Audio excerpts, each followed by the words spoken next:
no próximo passo? Hã? Pensem aí. Em que plataforma? Em que plataforma esse chip vai estar? Amém? Louvado seja o nome do Senhor. Agora vamos para a palavra do Senhor.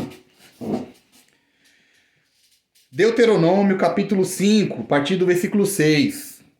Lá no Antigo Testamento, sombra das coisas do futuro. Eu sou o Senhor teu Deus, aquele que te libertou.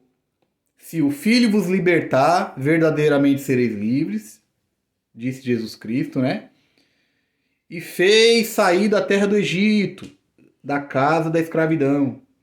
Aí o Senhor orientou o povo: não terás outros deuses diante de mim. Não farás para ti nenhum ídolo, nenhuma imagem, de nada que se assemelhe ao que existe lá em cima, no céu, ou cá embaixo, na terra, nas águas que estão debaixo da terra. Não se prostrarás diante dessas imagens, tampouco lhes prestará qualquer tipo de adoração, porque eu, o Eterno, sou Deus zeloso, que castigo os filhos do pecado de seus pais até a terceira e quarta geração daqueles que me desprezam. Contudo, dedico amor misericordioso até a 1000ª geração para com aqueles que me amam e obedecem às minhas orientações, os meus mandamentos. Louvado seja o nome do Senhor Jesus. Bom? Aí, em Deuteronômio capítulo 6, meus irmãos, há uma coisa interessantíssima aqui. A partir do verso 5. Capítulo 6, Deuteronômio, verso 5. O Senhor diz: amarás o Senhor Deus com todo o coração, toda a tua alma e com todas as tuas forças. Cada um tem um coração, cada um tem uma alma e cada um tem as suas forças, diferentes uns dos outros. Mas com a que tu tens, faça isso, o Senhor falou. Não se compare com o outro, com a tua. Louvado seja o nome do Senhor, né? E aí, o Senhor fala assim, que todas essas palavras que hoje te digo estejam em teu coração. Tu as ensinarás com todo cuidado e perseverança. Aquele que perseverar até o fim será salvo, diz Jesus. Nada que Jesus disse, meu irmão e minha irmã, foge do que ele disse antes de ser Cristo na terra. Aleluia. Né? Tu ensinarás com todo cuidado e perseverança aos teus filhos. Primeiramente em casa. Conversarás sobre as Escrituras quando estiver sentado em tua casa, quando estiver andando pelo caminho, e disse Jesus: eu sou o caminho, aleluia. Ao deitar-te, ao levantar-te. Também aqui é um ponto interessante. Atarás essas palavras como um sinal na tua mão e em teu braço as penderás em tua testa. Mão e testa. Atarás essas palavras como um sinal em tua mão e tua testa, disse o Senhor Deus. Como tefilim, filactérios. Louvado seja o nome do Senhor. Aí, irmãos, isso aqui em Deuteronômio. Aí, milênios depois, o mesmo Deus diz, vem falando, aí falou por meio de Cristo, por meio de Daniel, depois por meio do Senhor Jesus, do próprio Deus. Aí o Senhor Deus explicou o que o Daniel disse para os apóstolos, e o apóstolo Paulo foi o que mais discerniu acerca desse assunto. Mas aí ele revelou para João, no fim da revelação, porque a revelação é gradativa, e o fim dessa revelação inteira foi o livro do Apocalipse, cujo nome significa exatamente isso, revelação. Aí o Senhor fala desse iníquo, desse anticristo e desse sistema inteiro, que é a somatória de todos os impérios que houveram no mundo inteiro, encorpado tudo em um só. Aí o Senhor fala no livro do Apocalipse, capítulo 13, a partir do versículo 13. Diz assim: a besta realizava grandes sinais à vista da humanidade, para que a humanidade visse grandes sinais. Irmãos, dá uma pesquisada se vocês tiverem interesse nos hologramas 3D, 4D, 7D. Dá uma pesquisada, irmão, daquelas imagens holográficas que existem no mundo.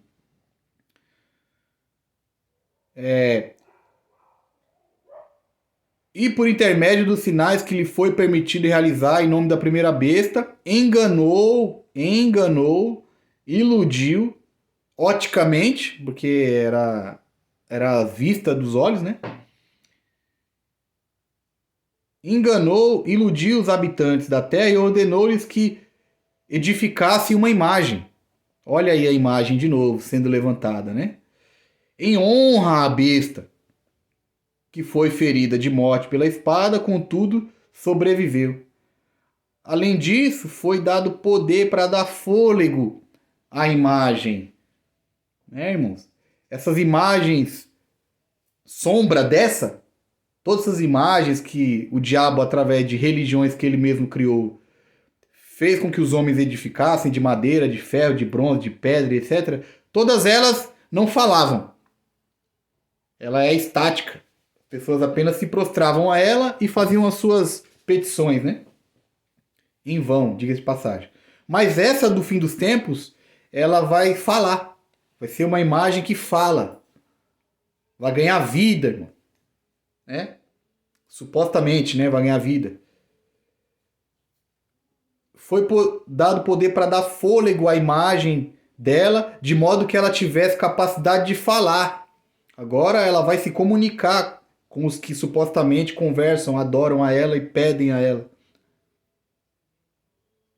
E fizesse com que todos os que não lhe prestassem culto, adoração, não se ajoelhassem a essa imagem, fossem perseguidos e mortos.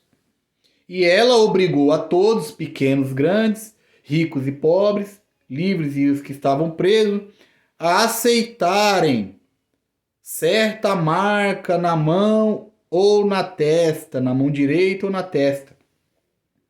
Louvado seja o nome do Senhor. Vírgula. Antes de dar sequência, eu quero fazer uma observação. Louvado seja o nome do Senhor.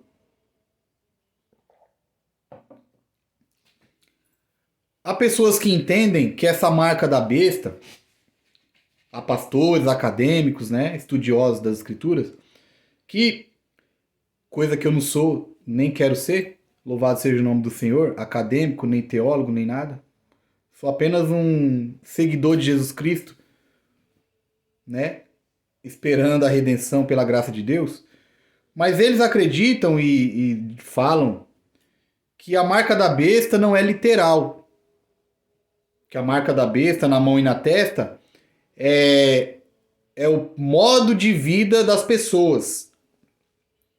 Que a mão direita representa as ações e a testa representa o que a pessoa pensa de vida, a ideologia de vida, né? De Satanás e não de Jesus. Né? Isso é verdade até certo ponto. Também é assim. Quando nós lemos lá, pela palavra do Senhor, né? Isso já não é a minha opinião, isso é a palavra do Senhor que diz. Lá no livro de Deuteronômio que nós acabamos de ler, o Senhor disse para os filhos dele: ensinarás em tua casa, no deitar, ao levantar, no caminho, né? E atarás esses ensinamentos na sua mão direita e na sua testa como filactérios, no seu estilo de vida. Isso será um sinal do seu estilo de vida. Aleluia.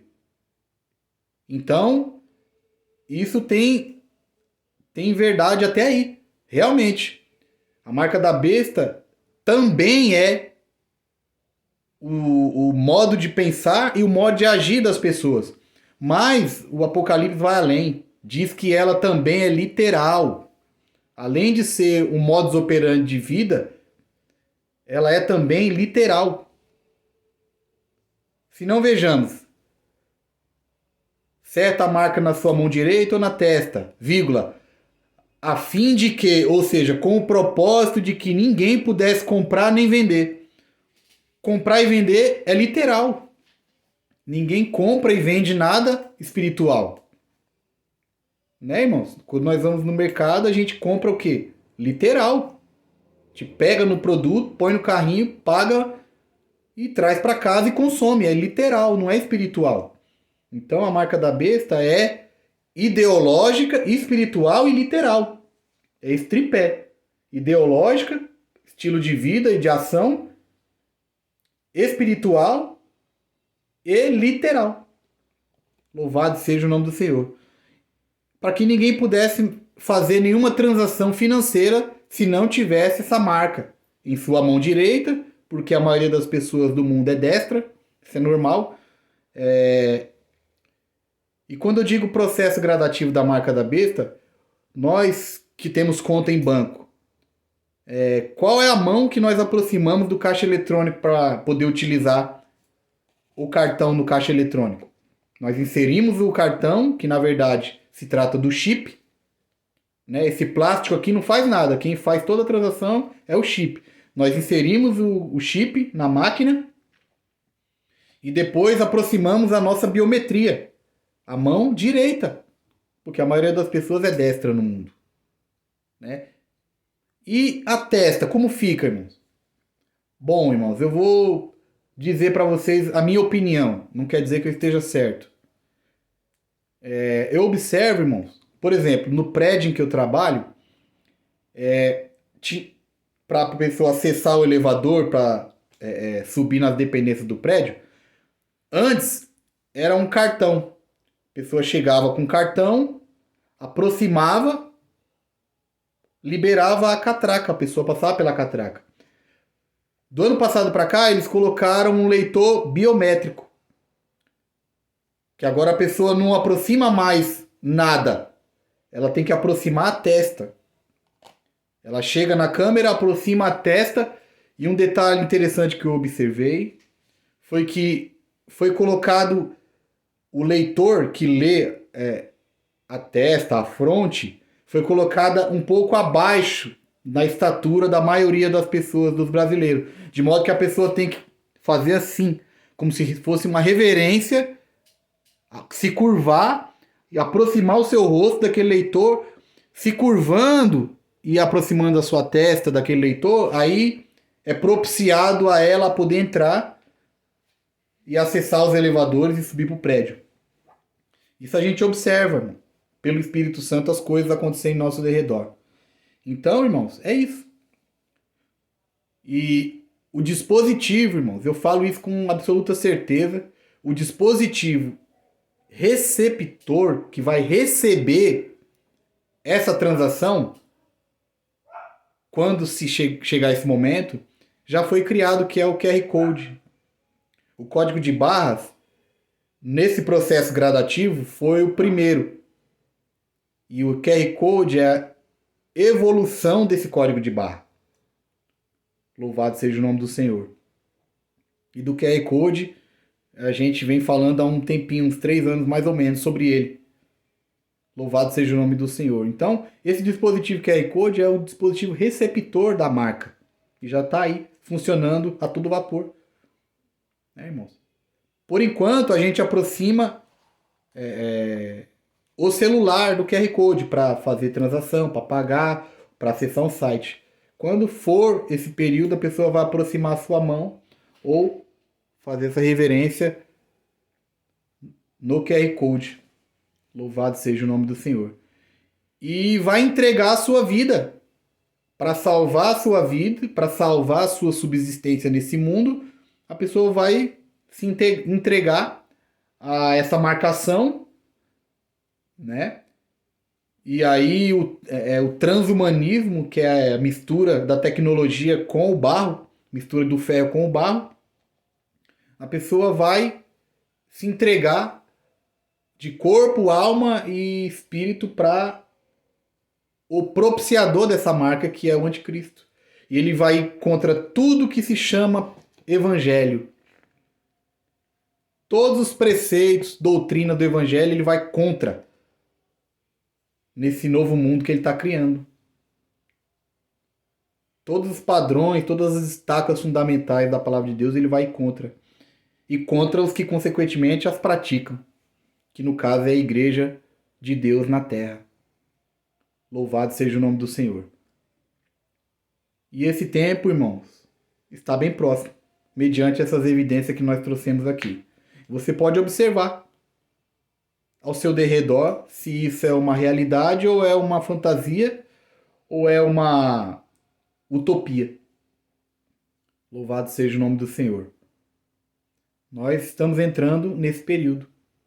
Cabeças estão sendo montadas. O mundo está sendo globalizado. Está sendo juntado. Tem uma pessoa do âmbito religioso muito influente no mundo, fazendo visitas no mundo inteiro, em lugares que nunca nenhum deles já foi, fazendo alianças e clamando por paz. Clamando para que o mundo chegue na paz e na prosperidade e na segurança. É o lema do anticristo. Paz, segurança e prosperidade sob o domínio do seu governo. Mas é uma mentira. Não existe paz, meu irmão e minha irmã, sem o príncipe da paz, que é Cristo. Por isso, Jesus, sabendo de tudo isso, porque ele é Deus, diz certo dia: deixo-vos a paz, a minha paz vos dou. Não a dou como o mundo dá. Como o mundo pretende dar. A minha paz eu vos dou. A minha paz é particular. É mesmo no sofrimento ter paz. Mesmo na tragédia ter paz de dentro para fora. Mesmo na morte ter paz. Essa é a paz de Cristo. A paz que o mundo dá é a paz temporal, momentânea, carnal, que consiste em supostamente boa saúde, bom emprego, bom salário e conforto. Essa é a paz que o mundo dá. A paz de Cristo não. A paz de Cristo é, apesar de não ter nada disso, temos paz de dentro para fora. Louvado seja o nome do Senhor, irmãos. Então é isso. A marca da besta é um processo gradativo. Assim como a revelação do fim dos tempos, o Senhor também foi gradativa. E nós estamos vendo o início do fim diante dos nossos próprios olhos. Amém? Essa é a mensagem que eu queria conversar com vocês nesse dia que se chama hoje. E que o Deus de Isaac, Jacó e Abraão, porque Deus, o Deus de Isaac, Jacó e Abraão, estava em Cristo, para reconciliar com Ele mesmo o mundo, para salvar o que se havia perdido. Louvado seja o nome do Senhor. Muitos por aqui nessa plataforma, irmão, só para encerrar, o vídeo já está ficando longo, 46 minutos, mas para mim isso não é nada, louvado, confesso para vocês. Falando de coisas tão grandes, a gente perde muito tempo com outras tolices aí, 2 horas. Enfim, muito se fala nessa plataforma aqui, irmãos, o YouTube, que dos problemas, né?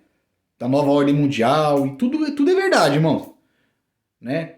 Que vem aí um governo único, que vem aí isso, vem aí aquilo, as coisas vão piorar. Isso tudo é verdade, isso tudo o Senhor já falou. Né? Inspirou a Paulo a escrever que expressamente o Espírito diz que nos últimos dias seriam tempos trabalhosos. Jesus falou: no mundo tereis aflições, mas tenha bom ânimo, porque eu venci o mundo. Jesus não disse que venceu no mundo, venceu o mundo. Como é que Jesus venceu o mundo? Sendo bem sucedido, bem aceito pelo mundo, sendo acolhido pelo mundo, ou sendo morto pelo mundo, mas a morte que o mundo tentou matá-lo não aguentou segurar ele no Sheol e ele ressuscitou dos mortos. Essa é a vitória. Essa é a vitória do crente. É, apesar de morrer, ressuscitar em Cristo. Essa é a vitória. Então Jesus falou: no mundo tereis aflições, né?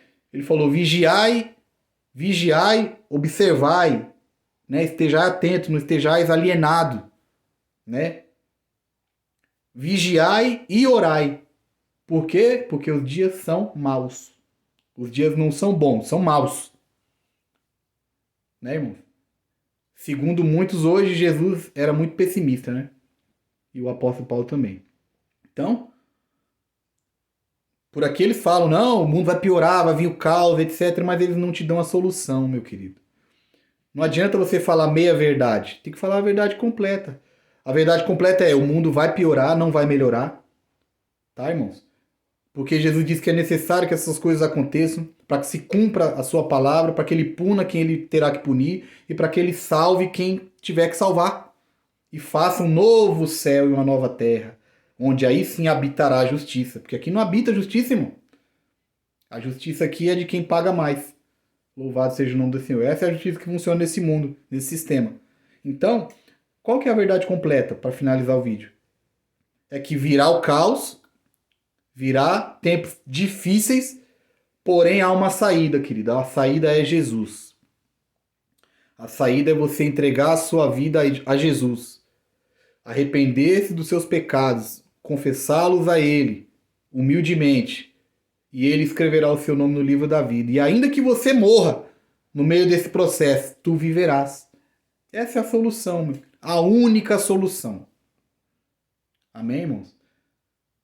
Não vamos parar o Apocalipse. Tem gente que pensa que o Apocalipse vai parar porque ele tem um projeto individual de vida. Ah, mas eu acabei de ser pai, né? Eu tenho um filho pequeno. Meu querido, o Apocalipse não gira em torno do seu filho pequeno, da sua esposa que você acabou de casar, da sua vida, cara. O Apocalipse é a história do mundo no qual você está inserido. As coisas devem acontecer. Jesus disse que elas vão acontecer. Independente do meu estado de vida, se eu estiver bem, ou estiver mal, ou estiver com filho ou não, vai acontecer. Temos que ter essa consciência, essa maturidade, irmãos. E pararmos de sermos ingênuos, ouvindo a ladainha de falsos mestres, falsos pastores, que profetizam, como Balaão, somente coisas agradáveis aos ouvidos. Amém? Em nome do Senhor Jesus, eu quero agradecer esse dia que se chama hoje, que ele venha abençoar a sua vida, espiritualmente falando, para que tu possas entender o período da história em que tu está inserido e que tu possa ter paz com Deus por meio de Cristo Jesus. Amém? Deus abençoe em nome do Senhor Jesus. Amém.